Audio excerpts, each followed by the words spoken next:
Independiente.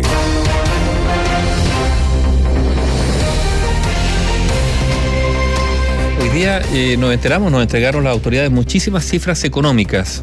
El IPOM, el informe de política monetaria, el segundo del año, con una estimación de la expansión de la economía, que aumentó, digamos, el rango, pero también con una estimación del aumento de la inflación de manera persistente durante lo que queda del año, y además con proyecciones de crecimiento bien febles para el próximo año, todo mezclado.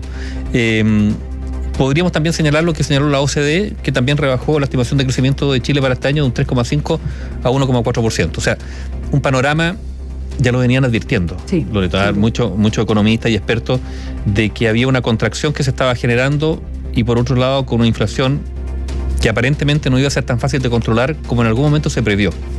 Son varios datos. A eso yo sumaría también lo que dimos a conocer ayer oportunamente en la reunión de política monetaria del Banco Central, que de nuevo, ¿no?, la herramienta que tienen para de alguna manera controlar la inflación que está disparada, lo hemos comentado hace cuántos meses, tiene la tasa de política monetaria, que ayer la subió, no tanto como esperaban algunos, pero la subió de todas maneras hasta un 9%. Se suma entonces la inflación que conocimos hoy día de este 1,2 para el mes de mayo. También habían algunos analistas que esperaban incluso un poco más. Pero lo cierto es que esta inflación a 12 meses, que es donde es más correcto, ¿no?, analizarlo, llega ya a un 11,5%. Esto está impactando fuertemente hace tiempo ya a todos los consumidores. Dicho sea de paso, la UF va a subir 394 pesos los próximos 30 días, va a llegar a 33.190 pesos la UF. Ojo con eso, todo lo que está indexado a UF.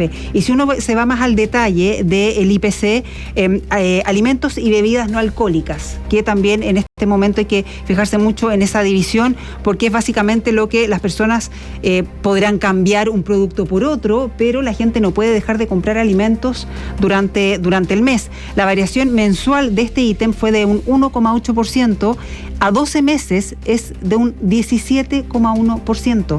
Eso es lo que ha aumentado el ítem alimentos y bebidas no alcohólicas en el último año. Es decir, hace un año este es el IPC de mayo. En mayo del año pasado los alimentos están por división, ¿no?, un 17% más caro. O sea, ¿qué sueldo ha aumentado en eso para que las personas puedan tener el mismo poder adquisitivo que hace un año atrás? Y la acumulada para este año es un 12%, son 12 puntos. Es muchísimo la inflación en general, por cierto, de toda la canasta, pero si usted se va a las divisiones, alimentos y bebidas no alcohólicas, está subiendo muchísimo, y todo apunta a que van a seguir subiendo por lo menos en los próximos 2 meses también. Y aquí hay que decir que hay factores externos, esto es cierto, ¿no es cierto? Pandemia, la guerra en Ucrania en particular en el último tiempo para el alza de los precios de los alimentos, pero también no hay que desconocer que hay factores internos que vienen arrastrándose hace ya un muy buen tiempo, y lo han reconocido los propios economistas, ¿no es cierto?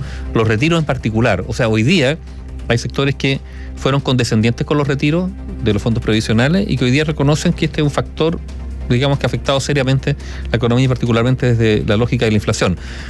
Y también hay que decirlo, tal como lo hemos mencionado respecto, por ejemplo, al tema de la seguridad, ¿no es cierto?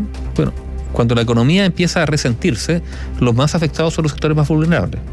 Eso está bien, tienen menos espalda, tienen menos capacidad de ahorro, son más proclives, por lo tanto, a sentir el impacto porque su consumo básico se ve afectado. Todo su consumo, básicamente. Entonces, claro. Ojo con aquello. Y esto se da para establecer relaciones. Estas cifras se dan justo cuando el presidente de la República, Gabriel Boric, se ha reunido en esta gira que tiene por Norteamérica. Se ha reunido, por ejemplo, con empresarios o líderes de grandes empresas porque esta ha sido una de las razones de este viaje, o de las metas del viaje: garantizar o atraer inversiones a nuestro país. Y uno se pregunta cuánto también de la inestabilidad política, y cuando decimos inestabilidad política no estamos pensando solamente en la eventual nueva constitución, sino lo que ha ocurrido en Chile en el último tiempo, genera espacio para la inversión. Habíamos visto en los últimos meses, por ejemplo, Cencosud comprando una cadena de supermercado en Estados Unidos por más de $700 millones. ¿Por qué? Porque la utilidad, en vez de invertirla aquí, la está invirtiendo afuera. Sí. Ha pasado con otras grandes empresas chilenas, ¿no es cierto? Retiro de utilidades, cuando antes no se retiran todas las utilidades. Las empresas no retiran todas sus utilidades, las van dejando para invertir. Se ha visto, porque esto tiene que informarse a la autoridad, ¿no es cierto? Retiros totales de utilidades del año, ¿para qué? Bueno, seguramente, o para sacarlas del país, invertirlas en otra parte, pero hay una sensación de poca seguridad para las inversiones, que el presidente Boric está tratando de revertir con sus discursos o esta gira, pero la incertidumbre es muy alta. Hay una incertidumbre que efectivamente está instalada respecto al futuro.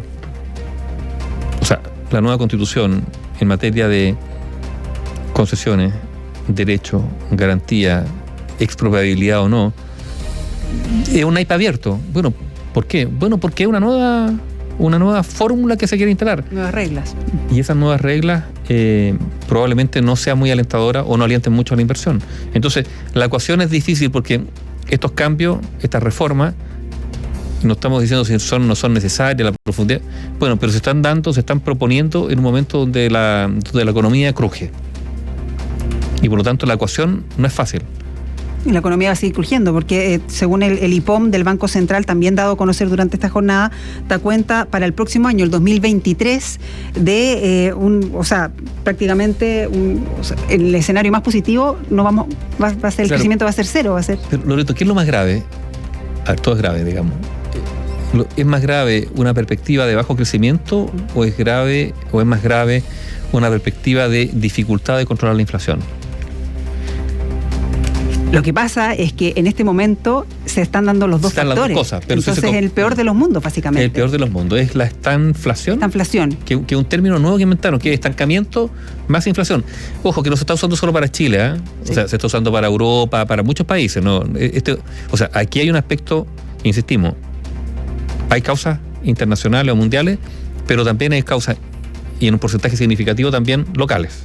Sin duda, este concepto, claro, esta inflación, que es cuando suben mucho los precios, cuando hay una economía que está más bien estancada en el crecimiento, porque claro, en una economía sana pueden subir los precios evidentemente, pero porque las personas tienen más ingresos, más productividad, por eso suben los precios y también evidentemente genera esta inflación, pero con crecimiento. Cuando tenemos un alza en la inflación tan importante como la que estamos viviendo en nuestro país, con un crecimiento más bien plano, si es que hay crecimiento, ahí se habla entonces de esta inflación. Y ojo, porque cuando ya la inflación, y lo han hablado muchos expertos, lo hablábamos hoy día en la mañana también en el programa, cuando la inflación ya lleva 2 dígitos y por mucho tiempo, o por meses digamos, es muy difícil que vuelva a los niveles, comillas, sanos. Recordemos que hay una banda de inflación del Banco Central de una economía más bien sana, no es una banda que va entre el 2 y el 4% de inflación. La meta, el rango meta, el ideal anual, el rango meta, la cifra ideal es de un 3%, que es a lo que estábamos acostumbrados. Y el Banco Central ha señalado que vamos a terminar, o sea, que vamos a estar en algún momento del tercer trimestre en un 13%. Esa es la estimación. Para llegar, claro, el Banco Central. 1,8 a fin de año, sí. Hoy día está la reunión anual de la OCDE, en estos momentos en París, y ahí está el ministro Mario Marcel, que ha vuelto a hacer, que a propósito de esta cifra, ha vuelto a hacer un llamado, digamos, al ajuste, a aferrarse al enfoque de política monetaria, vale decir, a la estrictez del gasto. Digamos que el enfoque de política monetaria y el Banco Central, está la regla fiscal, que desde hace más de 10 años que no se cumple, también eso hay que decirlo, pero es una vuelta, digamos, un llamado a la ortodoxia económica, vale decir, gastar menos para controlar la inflación. La pregunta es si en estos momentos, donde no solo se están, y vuelvo a la pata política, digamos, que tiene un gobierno o un Estado, donde hay muchísimas demandas que se han puesto sobre la mesa en el debate constitucional, si va a haber capacidad de retener el gasto. Porque eso también es una de las pruebas, digamos, que tendría que dar esta administración para garantizar escenarios, digamos, propicios para una inversión, por ejemplo, de alguna empresa internacional. Sí, ojo, están los hogares, ¿no? Porque uno habla de todas estas cifras, sobre todo cuando hay un bombardeo tanto desde ayer, lo comentábamos, la TPM, el IPOM, que uno tiende a confundirse quizás a la gente en la casa, lo que importa finalmente, claro, ¿llego o no llego a fin de mes? ¿Puedo o no puedo comprarme una propiedad? Loreto, la mejor prueba o la mejor explicación de qué es la inflación es el precio del aceite. Bueno. ¿No es cierto? Que en algún momento fue tan relevante. Si el aceite costaba 1.000, redondeemos en 1.000. Hoy día hay que redondearlo en 3.000. Sí. Bueno, y el pan. Y es más, digamos, pero para ser modesto, digamos, en el salto, 3 veces. pan, combustible, ahora muchos productos. ¿Por qué? Está el tema de la guerra de Ucrania, efectivamente, porque ahí se producen los granos y la maravilla. Entonces algunos dicen, oye, no, pero nosotros compramos. Hay un argumento que es bien tonto. Me hago cargo del adjetivo. Que algunos dicen, oye, pero si nosotros compramos aceite en Argentina, no hay que ver la guerra de Ucrania. No, pues si hay un precio mundial a los argentinos no van a seguir vendiendo al precio su aceite a 1.000, pues. Si en el mercado internacional se está vendiendo a 3.000, ellos obviamente también lo van a vender a 3.000. Si es el valor internacional, sería leso perder esos 2.000 pesos por litro. Sí. Y el otro tema que es importante que se viene también a propósito del conflicto ahí Rusia-Ucrania, los fertilizantes.